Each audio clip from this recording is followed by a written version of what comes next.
Next up on deck is Florida State University, Dr. Barron.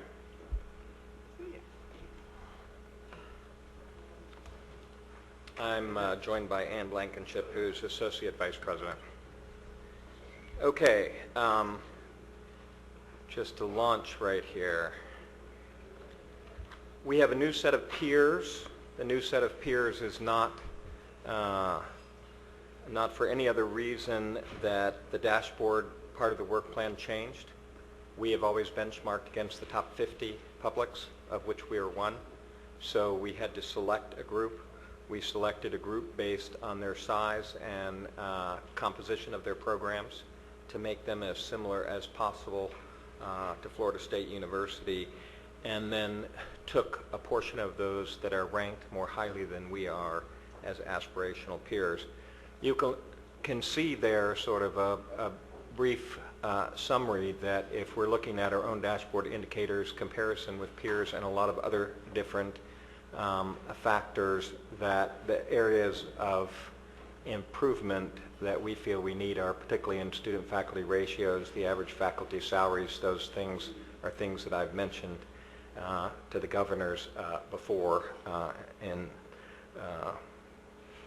prior work plans, but also we see some changes in baccalaureate degrees awarded to underrepresented minorities, especially in the category non-Hispanic blacks.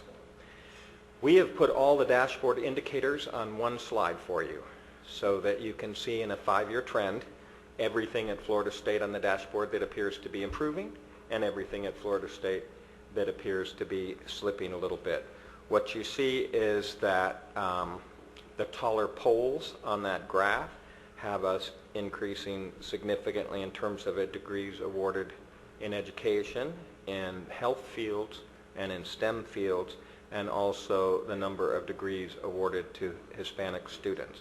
And you see that the tallest negative pole there in red is licensing income, and then licensing right below. And this is something that has more fluctuation, but in particular, Florida State University has gotten substantial resources from Taxol. Taxol is now in an age frame where it can be a generic, and therefore our licensing revenues have dropped dramatically. We hope that we have the next income stream right to follow it. And you also see there that when I was talking about degrees awarded to non-Hispanic black students, that also has experienced some change. Okay, how do we compare next to our peers? What we see is that in almost every single case, the award of degrees to minority students, we do far better than the peers that I have listed there. You can also see that in terms of the numbers of Pell recipients for underrepresented minority graduated and the percent graduated, we do significantly better than our peers. STEM degrees, we do better. Health profession degrees, we do better. Education degrees, we do better. Where do we do worse than our peers? We do worse in terms of the number of doctoral degrees that are awarded. In almost every single salary category for our faculty, we do worse than our peers. And you see that professor salaries, associate professor salaries, that of all those universities listed, Florida State University is at the bottom. Total federal grant expenditures, that's an area that some of our peers are doing better on, and the amount of money that we invest in our faculty tends to be not as strong as our peers. Our enrollment plan basically shows almost no change, and the feeling is that FSU can't provide the quality of education to our students that is in the FSU mode if there's not a state dollar that matches the tuition dollar. The tuition dollar isn't enough, so that growth in the number of students would, in our view, result in some decline in what we offer to our students. We don't feel like this is something that we can fix just by looking at efficiencies. I just for fun looked at the top 100, top 200 public universities. ranked by U.S. News and World Report, for which there are financial resource data and rank. Of those universities, there are 49 universities ranked behind us who have more money than we do. There is not a single university in front of us that has a higher ranking that has less money than we do. This is why we're consistently listed at the top or near the top in terms of being an efficient university. And so it's not a matter of efficiency, this is a matter of controlling our enrollment to ensure that we provide significant, to fulfill the quality expectations of our students. We list 5 primary institutional goals that are here in terms of improving baccalaureate retention and graduation, improving graduate and professional education by attracting outstanding faculty and students, enhancing research and creative activities, ensuring operational excellence while maintaining financial integrity, and strengthening the mission of our university in terms of areas that are critical to our state and to our nation. Each one of these is associated with implementation strategies, and I'd just like to go through those quickly. The first one is providing access to high-quality academic programs that improve baccalaureate retention and graduation. We have significant efforts in place to increase retention and graduation, and we see that in a steady improvement in retention and graduation numbers. We believe we're at the point where to do more really requires that we reverse the trend in loss of faculty that have occurred since 2007. We have 32% fewer assistant professors. So we may have balanced our budget. Well, not yet. We may have come close to balancing our budget, but we're still going to pay the price that we're 100 fewer assistant professors. These are the energetic people that are pushing hard on grants, pushing hard on their scholarship, and growing. The number of students has increased at the same time that our faculty numbers have decreased. We really need to add about 145 faculty in order to have a student-faculty ratio that I think makes sense and allows us to deliver the programs that we, at a quality that we need to deliver them at. And I will say that our students are actually noticing this because they're seeing costs go up, but what is being delivered is not going up. It's going the other way. So for example, our student body is telling us that they notice class sizes are getting bigger. They notice that it's harder to get some classes. And if it's hard to get classes, it's hard to stay on your academic map, and therefore it starts to affect your graduation rates, which is, in my view, a significant waste of state funds to have people take too long to graduate. The second thing on the list is to improve graduate and professional education by attracting and retaining outstanding faculty and students. These things are obviously related to the first one that I described. We have a number of faculty that are being hired away. Right now, to go out there and look for an assistant professor, you can get the best out there because there are fewer jobs that are available. This is an absolutely great time to hire a young assistant professor. You can get them from the best schools in the country. At the same time, you're also, if you don't pay a competitive wage, and our salaries are too low compared to our peers, then our other schools can pick off faculty that they know who have already made it. So FSU gets to make the investment. We get to bring them up through the ranks. We get to demonstrate that they're successful, and another institution says, wow, it is now a bargain for me to steal that particular faculty member. Our salaries are 17% below our Carnegie classification, and I gave you an example at a prior workshop that since 2010, 12 of our business faculty in real estate risk management, insurance, were given offers from other institutions. I read 9 of the offer letters. They were offered $627,000 above our pay, an average raise of $70,000 per faculty member. It's very hard to say, you know, Eric, I love FSU. It's a great place to raise a family, and I'm going to go tell my wife that I'm not going to take, or husband, that I'm not going to take this 50% pay raise. It just doesn't happen. We need to move to the point where instead of being 17% below the Carnegie average, that we're at least only 5% below what that average is. And so that is our second major focal point. The third we have, our third and fourth, are actually two quite specific areas for which focus on STEM and are designed to bring substantial money into the state. The first one is the National High Magnetic Field Laboratory. This is the only national laboratory that sits in the state of Florida.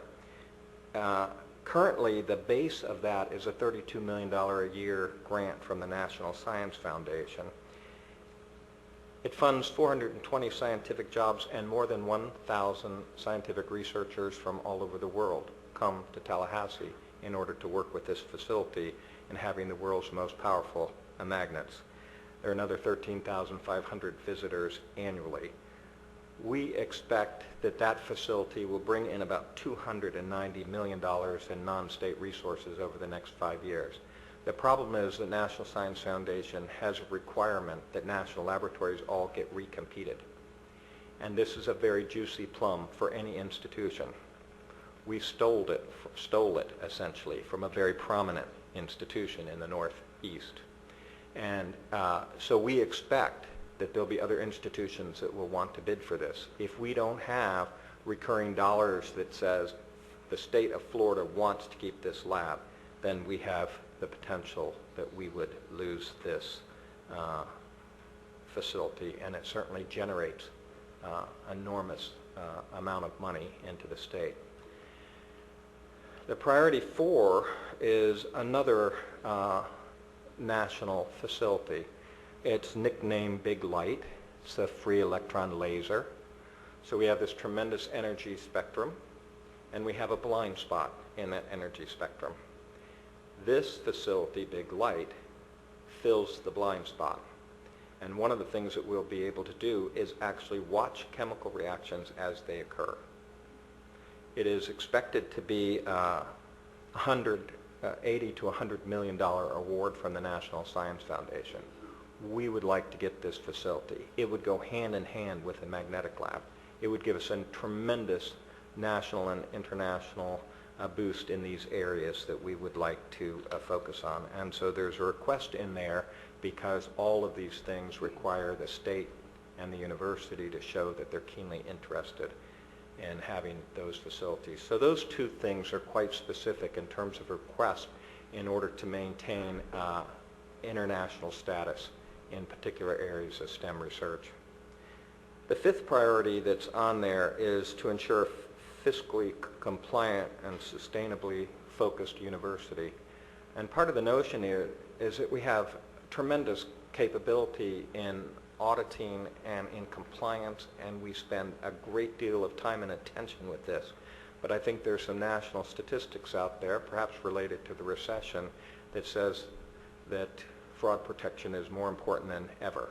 And so there's a relatively small request in here to focus on increased fraud protection, detection and prevention, as well as issues of copyright infringement that are a very important issue for all universities these days. Okay, in terms of tuition differential, in 2010-2011, the funds were allocated to support 27 new faculty hires and also to increase funding for advising programs. We have an academic map that signals when a student is falling off the map. We have a substantial increase in advising and in tutoring. We've even changed the time we're doing this, so you can have a tutor at 2 a.m. in our library if that's the time it is that you study. It's had a significant impact. Of course, we spent 30% on financial aid. And I've said this to support 27 new faculty hires, but this basically is just a trade, right? We lose the money and we pull it out of the college and we take the tuition differential and try to put back in stemming the bleeding. So it's new, but it isn't new and it doesn't keep up. 2011 and 2012 will fit within that same mode. Our feeling is If you look at all of the ranking characteristics for U.S. News and World Report, as an example, and we shouldn't live by rankings, Florida State is doing better in almost every single category, with the exception of the money we invest in our faculty and the resources that they have for their programs, and faculty-student ratios. Those are areas in which we decline.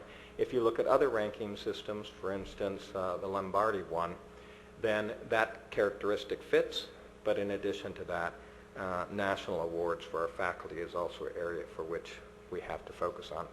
So basically, the idea here is that tuition differential does not make up for what we've lost, but we're extraordinarily focused on making sure that we maintain student services and that we're going to do our best to maintain our faculty-student ratios and hopefully to be able to make our faculty more salaries more competitive so that we're not a farm team for other universities in this country by hiring great assistant professors, spending the money to get them up to speed, and then having other institutions say it's cheaper to steal from Florida State than it is for us to hire our own.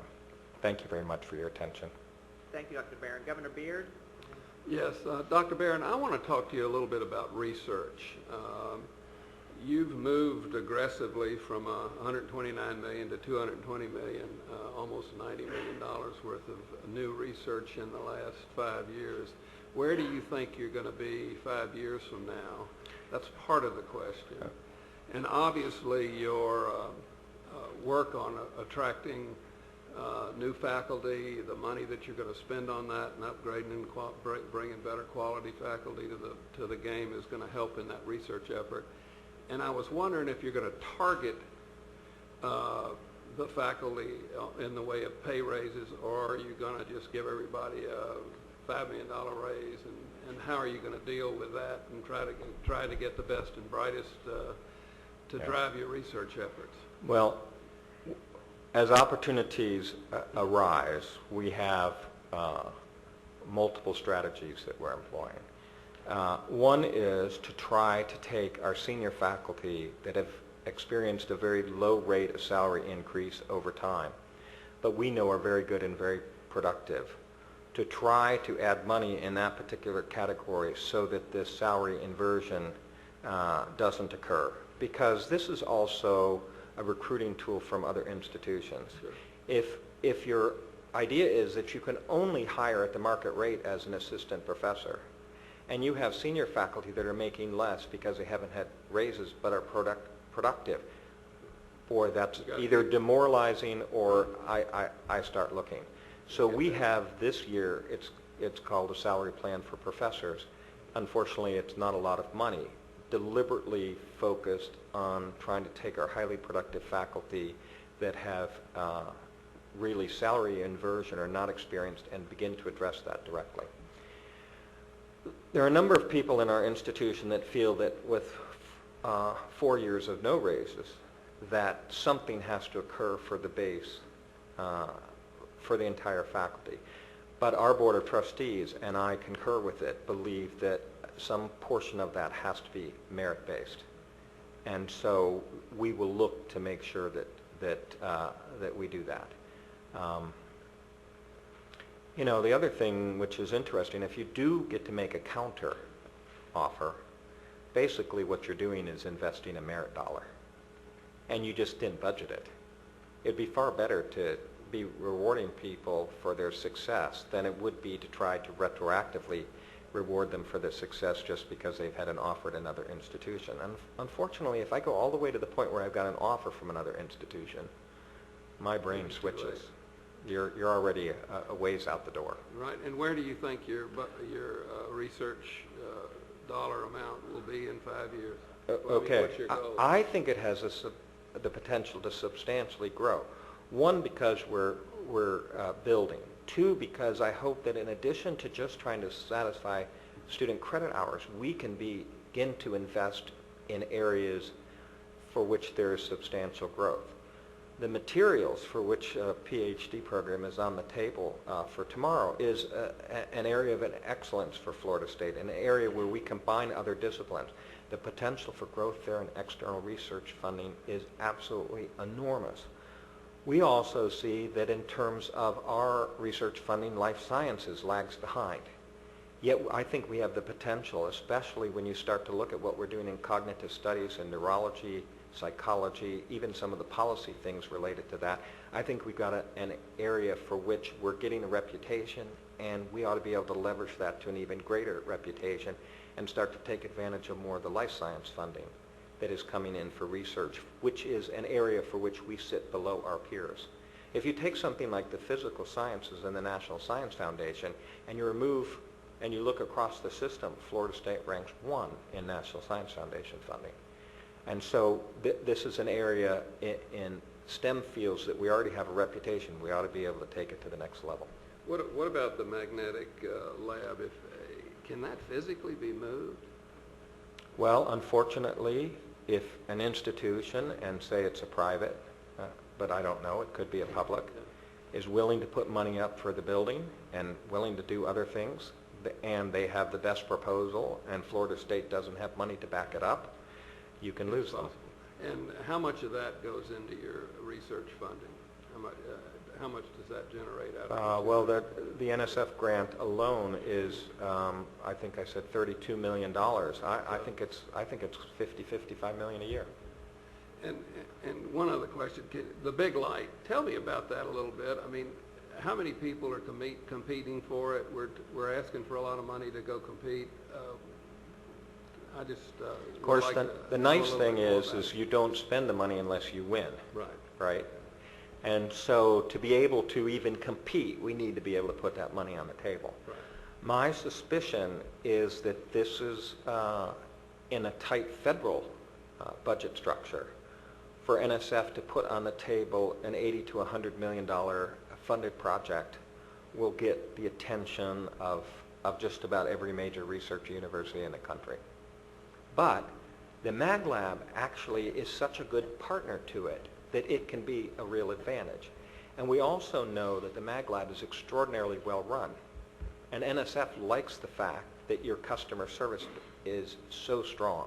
So that's the advantage. These are the advantages that FSU has, is that now we all of a sudden have the potential to partner these two things, to do even more of what we're doing. And so it's just a great door to walk through if we can find the money to do it. It'd be great for Florida. It was Governor Edwards and then Governor Stauber. In my former life, I had the privilege of working on the application for the National Magnetic Lab. It would be a crime if we were to lose that, not only for the economic impact of it, but this was the first facility of this nature ever located outside of the New England states or California. And it was a major coup for the state of Florida to be able to attract this. And I'm going to follow Eric's guide in not mentioning the name of the university that it was stolen from, but they whined and they cried so much that on NBC TV I referred to them as the Massachusetts Institution of Tears, whereupon I got a call from the governor and we actually became friends. I'm going to switch for just a second, and I really don't want you to elaborate a long time on this, but we've heard today from New College with a faculty-student ratio of 10 to 1. You're now at 22 to 1. UCF was 32 to 1. I'm a bit confused. I understand they're different programs.